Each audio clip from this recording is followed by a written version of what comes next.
Ni cikgu nak ambil material daripada material yang dah ada. Kita tekan sini, klik kat sini. Ini kalau kerja nak cepat lah. Boleh buat macam ni. Okey.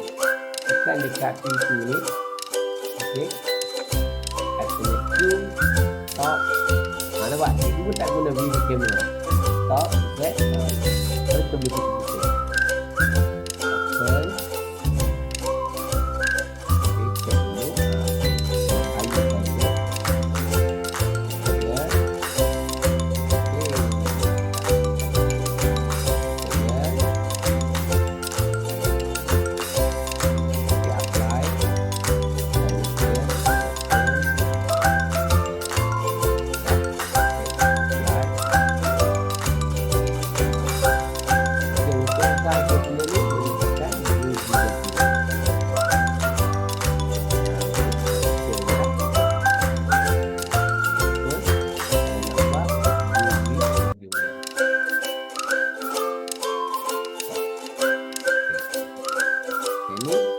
Chrome kita dah ada kan?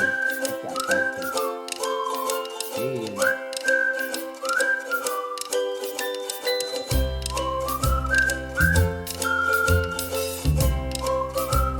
Boleh tengok juga itu.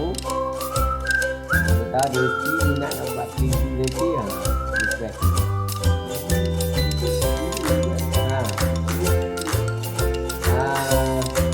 Salah satu lah kalau 4 hari 4 hari tak sempat nak pergi kedua dua. Tengah ni dah last lah.